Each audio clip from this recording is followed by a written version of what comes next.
കൊള്ളാം.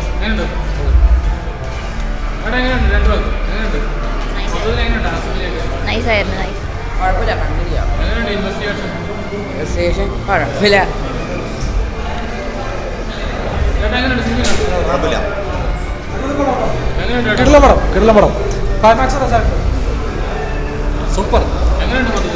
മൊത്തത്തിൽ കണ്ടിരിക്കാൻ ലാസ്റ്റ് വരെ എന്തും ചെയ്യാം. നല്ല സിനിമയാണ്. ഇതൊരു ത്രില്ലറാണ്. ഇപ്പോൾ നന്മ നിറഞ്ഞ ജിസ്റ്റോയിൽ നിന്നൊരു മാറ്റം ഉണ്ട് ഈ സിനിമയ്ക്ക്. അതൊരു ത്രില്ലർ മോഡിലോട്ടുള്ളൊരു സിനിമ അദ്ദേഹം എടുത്തിട്ടുണ്ട്. അതെന്തായാലും വിജയിച്ചിട്ടുണ്ട്. ഒരു വിധത്തിൽ വിജയിച്ചിട്ടുണ്ട്. ആൾക്കാരെ ത്രില്ലടിപ്പിച്ച ആ മോഡ് ക്രിയേറ്റ് ചെയ്യാൻ ഈ സിനിമയ്ക്ക് സാധിച്ചിട്ടുണ്ട്.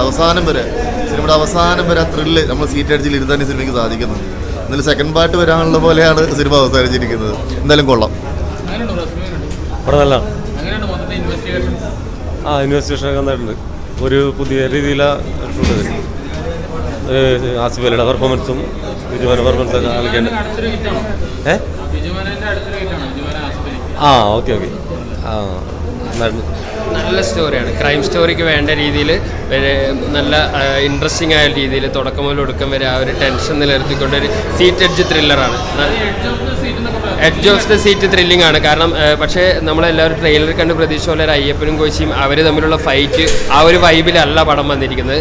രണ്ടുപേരും പാരലായി ഒരേ കേസ് അന്വേഷിക്കുന്ന രണ്ടുപേരും അതിനകത്ത് ഇൻവോൾവ് ആണ്. അത് കൂടുതൽ കഥയെക്കുറിച്ച് പറയാൻ പറ്റില്ല. ഒരു പോലീസ് സ്റ്റോറി അതിഗംഭീരമായിട്ട് ചെയ്യുന്നുണ്ട്. പിന്നെ ജിസ്റ്റോയുടെ സാധാരണ പടങ്ങൾ പോലെ ഒരു ഫീൽ ഗുഡ് ടൈപ്പല്ല, ഒരു മാറ്റിപ്പിടിക്കലാണ് ജിസ്റ്റോ ഇതിലൂടെ ചെയ്തിരിക്കുന്നത്. നല്ല തിരക്കഥ. പോലീസ് സ്റ്റോറികൾ ഇഷ്ടപ്പെടുന്നവർ മസ്റ്റായിട്ട് കണ്ടിരിക്കേണ്ട അഭിനയ പ്രാധാന്യമുള്ള മുഹൂർത്തങ്ങളിലൂടെയാണ് ബിജുമേനോനും ആസിഫ് അലിയും പോയിരിക്കുന്നത്. ഹീറോയിസം ലെവലിലല്ല, നല്ല പോലീസ് സ്റ്റോറി നീറ്റായിട്ട് പറഞ്ഞിട്ടുണ്ട്. ത്രില്ലിംഗ് ആയിരുന്നു. പ്രതീക്ഷിക്കാത്ത ഡിസ്റ്റൊക്കെയാണ്.